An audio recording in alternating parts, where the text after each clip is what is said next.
guys, dito naman tayo sa ating next video. Ang itakal naman natin ay yung temperature.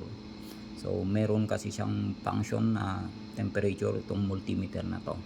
So talagang multimeter kasi lahat na halos nababasa na. Meron pa siyang NCD, oh.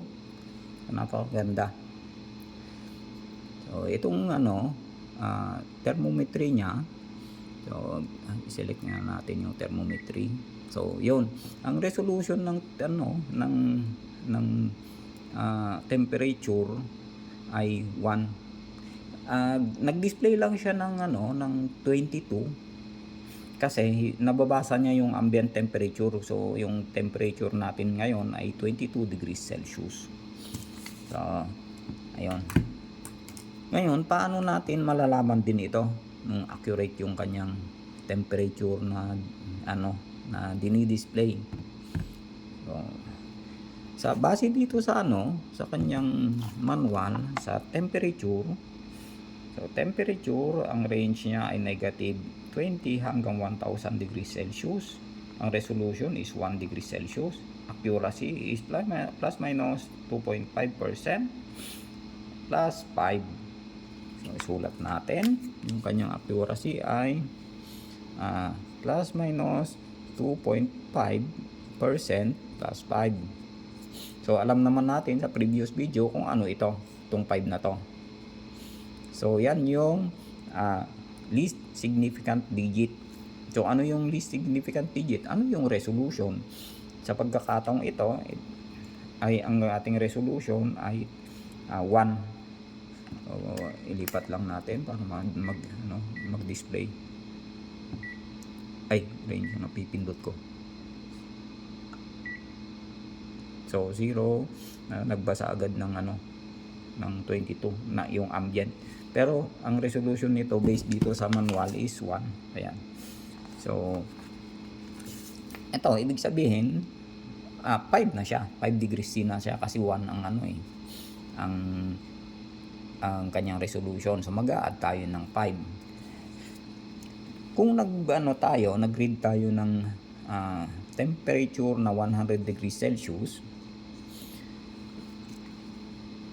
ang para malaman natin kung accurate ang ating multimeter, maganda pa ayon pa sa kanyang specification, i-compute natin. So multiply natin yan ng 2.5% plus 5 count. Pero meron kasing mga mga guys, yung merong count, meron ding digit, tapos ano pa ba yung ibang tawag nila diyan. Minsan ganyan lang, plus 5. Ganyan. Yung iba nakalagay count, yung iba digit. So yan. So yan muna. So 100 multiply natin sa 2.5%. So 2.5 degrees Celsius plus yung 5 yung kanyang least significant digit. So ito ay 7.5 degrees Celsius. So sa 100 daw, 100 degrees Celsius ay acceptable pa siya kung 107.5 or so accurate pa siya ng 107.5 down to 92.5 degrees C. So pagka sa 100 degrees Celsius nag-display siya ng 93 kasi ang resolution nito is 1 So hindi na natin makikita yung 0.5 na to. So pag nag-display siya ng 93 based dun sa specification niya is acceptable. Kung nag-display ito ng 107 based dun sa specification is acceptable. So ito thermometer na to is type K. Kung nag-display siya ng 99 o 98 ay 97 ay napaganda pa based dun sa kanyang specification. So ayan, 2.5%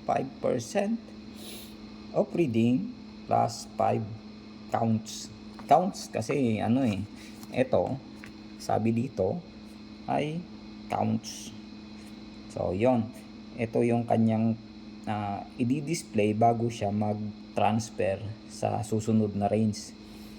Kung nadagdagan ng 0.0001 ay maglilipat na siya sa 20 volts range, lilipat sa yung decimal na. Ayun ang ibig sabihin guys.